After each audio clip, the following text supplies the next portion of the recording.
Hi అండి, అందరికీ నమస్తే. Welcome back to my channel. 24 September 2024న జరిగే వార్తల్లోని అంశాల గురించి మనం ఈరోజు తెలుసుకుందామండి. First, General Mohammad Asim Malik appointed as a new ISI chief. General Mohammad Asim Malik గారు పాకిస్తాన్ ఐఎస్ఐ చీఫ్ కింద అపాయింట్ అయ్యారండి. Next, Laapataa Ladies selected as a India entry for Oscars 2025. India's Oscar awards అవుతున్నాయండి 2025కి సంబంధించి. దానిలోని హిందీ ఫిలింలో ఒకటైన లపాటా లేడీస్ అనేది నామినీగాను ఎన్నికయింది. ఇందులోని 12 సభ్యులతో కూడిన జడ్జిమెంట్ ఉంటుందండి. అందులోని 12 Hindi movies, 6 Tamil movies, 4 Malayalam movies ఎంపిక అయ్యాయండి ఈ ఆస్కార్ అవార్డ్స్కి. Next, Maharashtra government approves remaining of Pune airport to Jagadguru Sant Tukaram airport. మహారాష్ట్రలోని ఉన్న పూణే ఎయిర్పోర్ట్ను గవర్నమెంట్ అనేది రీనేమింగ్ చేసిందండి. అంటే పేరు మార్చింది. మా పూణే ఎయిర్పోర్ట్ని జగద్గురు సంత్ తుకారాం ఎయిర్పోర్ట్ కింద మార్చింది. ఎందుకు అలా మార్చిందంటే దీనికి సమీపంలో, అంటే ఈ ఎయిర్పోర్ట్కి సమీపంలోని సంత్ తుకారాం గారు జన్మించారండి. అతను జన్మస్థలం కారణంగాను ఈ ఎయిర్పోర్ట్కి జగద్గురు సంత్ తుకారాం అని పేరు పెట్టారండి. ఇతను ఉన్నప్పుడు ధర్మం వైపుకే నడవాలి అనే విధంగా ధర్మం వైపు ఆయన ఎంతో కృషి చేశారండి. అందువల్ల ఆయనకి గుర్తుగాను ఈ జగద్గురు సంత్ తుకారాం పూణే ఎయిర్పోర్ట్కు ఈయన పేరు పెట్టారనమాట. Kaziranga sees 86% drop in rhino poaching since 2016. Kaziranga park, మనకు అస్సాంలోని కజిరంగా పార్క్ ఉంది కదండి. ఈ కజిరంగా పార్క్లో మొన్నటి రోజున మనం ఏం చేసుకున్నాం, రైనో డే గురించి చెప్పుకున్నాం కదండి. 23న రైనో డే కింద 23న రైనో డే కింద 22న రైనో డే కింద చెప్పుకున్నాం.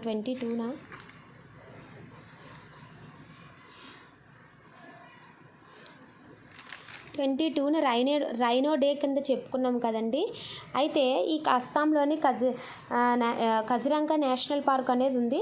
ఈ కజిరంగా నేషనల్ పార్క్లోని 2016 నుంచి రైనోల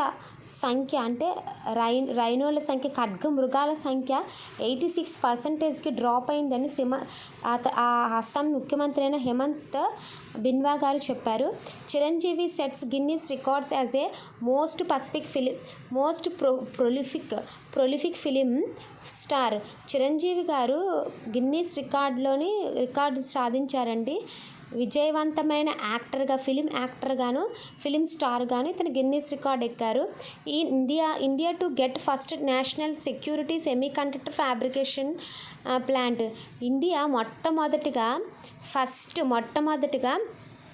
నేషనల్ జాతీయ భద్రతా సెమీకండక్టర్ ఫ్యాబ్రికేషన్ ప్లాంట్ని పెట్టడానికి సిద్ధంగా ఉన్నారండి. Next, Haifa day celebrated in New Delhi. 23rd Haifa day అనేది సెలబ్రేట్ చేశారు. హైఫా డేని సెలబ్రేట్ చేశారండి న్యూఢిల్లీలోని.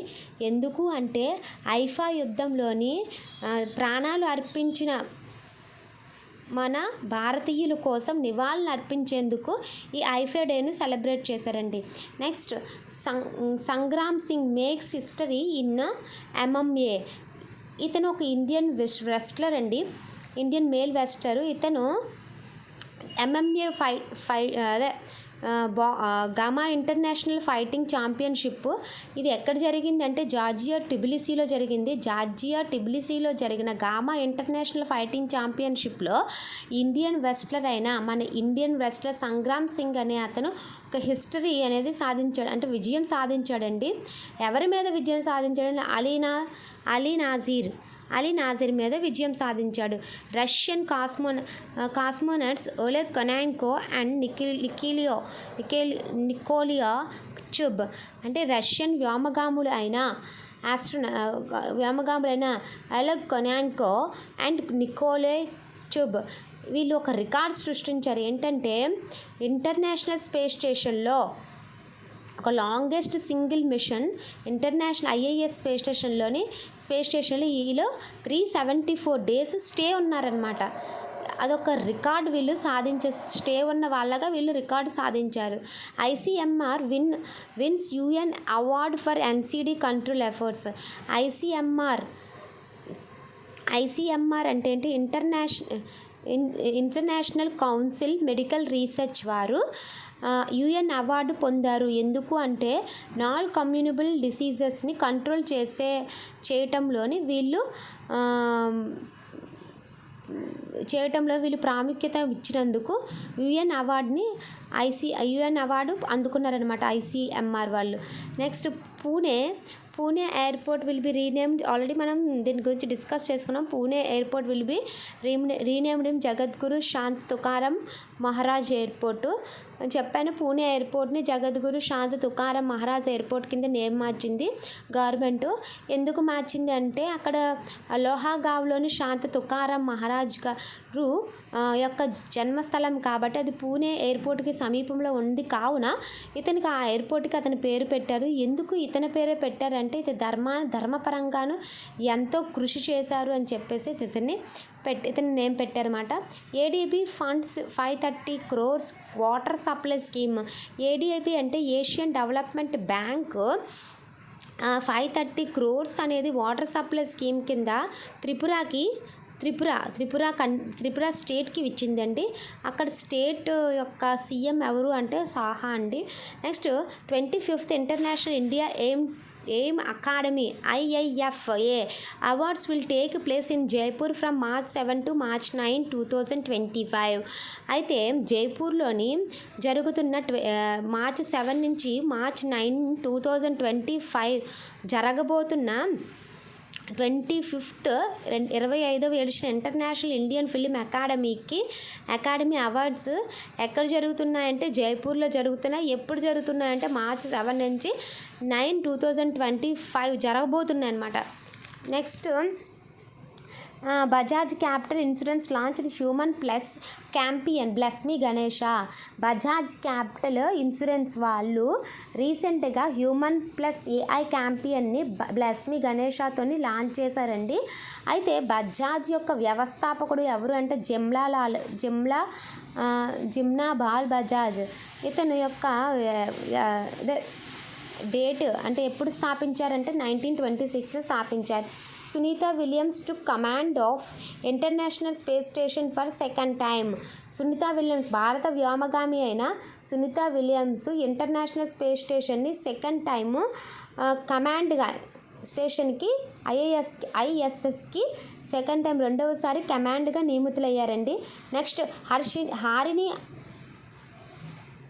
Amarasuriya appointed as a Sri Lanka prime minister. Harini Amarasuriya ఏ పార్టీకి చెందినవారు అంటే NPP అండి, నేషనల్ పీపుల్ పవర్ పార్టీకి చెందినవారు.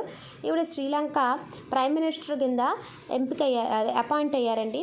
Next department of pensions and pensions welfare launch centralized pension grievance redress and monitoring system. And next periodic labour force survey annual report released. Periodic labour force survey annual report అనేది release చేశారు. అది 1 year report అంటే ఆ report release చేశారు. ఎంతమంది మహిళలు 15 సంవత్సరాలు దాటిన మహిళలు ఎంతమంది ఉన్నారు అనేది ఈ రిపోర్ట్లో 15 మంది. నెక్స్ట్ పురుషులు ఎంతమంది ఉన్నారు, స్త్రీలు ఎంతమంది ఉన్నారు అనేది ఈ రిపోర్ట్లో మనకి తెలియజెప్తున్నారండి periodic labour force survey annual రిపోర్ట్లో. Next Israel air strikes on హెబ్జుల్లా led to 492 deaths and in Lebanon. అంటే రీసెంట్గా మనం చెప్పుకున్నాము హిజ్బుల్లా కమాండర్ అయిన ఇబ్రహీం అక్విల్ని ఇజ్రాయెల్ దాడిలోని చంపివేశారనేది మనం ప్రీవియస్ క్లాస్లో చెప్పుకున్నాం కదా, దానికి రిలేటెడ్ అండి. అతను మరణించిన తర్వాత అతని స్థావరాలపైన ఇజ్రాయెల్ అనేది దాడులు జరిపింది. ఇజ్రాయెల్ వైమానిక దాడులు జరిపింది. ఈ వైమానిక దాడుల్లోని 492 మెంబర్స్ అనేవారు చనిపోయారు. అది ఎక్కడ అంటే లెబనాన్లో దాడులు జరిపారు. వీళ్ళు 492 మెంబర్స్ అనేవారు చనిపోయారు. 10th world free zones organisation congress begin in Dubai. ఈ దుబాయ్లో జరగబోతున్న 10th world free zones organisation congress ఎప్పటి నుంచి ఎప్పటి వరకు జరుగుతున్నాయి? 23rd నుంచి 25th వరకు జరుగుతున్నాయి అన్నమాట. Next launch of India first ANNB accredited AI security certification. India's first భారతదేశానికి మొట్టమొదటి ANABని India security first ANAB accredited AI security certification అనేది ఇచ్చిందనమాట. ANABకి AI సెక్యూరిటీ సర్టిఫికేషన్ ఇచ్చింది India. Next 23rd international day of sign. 23rd సెప్టెంబర్ని international day of sign అంటే sign language day కింద చెప్పవచ్చు. దీని యొక్క థీమ్ ఏంటంటే support sign and language rights. And Uttar Pradesh international trade show. ఉత్తరప్రదేశ్లో అంతర్జాతీయ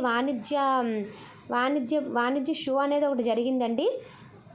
అది విల్ టేక్ ప్లేస్ ఫ్రమ్ ఎప్పటి నుంచి ఎప్పటి వరకు జరిగిందంటే 25th నుంచి 29th వరకు జరిగింది at the India expo centre and mart in greater నోయిడాలో జరిగిందండి. ఈ ఎక్స్పో అనేది ఇది ఇక్కడ ఏంటి అంటే ఈ అంతర్జాతీయ వాణిజ్య రంగాల కోసము ఉత్తరప్రదేశ్ దాని యొక్క పురోగతిని ఇంప్రూవ్ చేయాలని చెప్పేసి ఇక్కడ ఇంటర్నేషనల్ ట్రేడ్ షో అనేది ఉత్తరప్రదేశ్లోని చేయబోతున్నారండి నోయిడాలో. Thank you. మీకు ఈ వీడియో కానీ నచ్చితే లైక్ చేయండి, షేర్ చేయండి, సబ్స్క్రైబ్ చేయండి. Thank you all.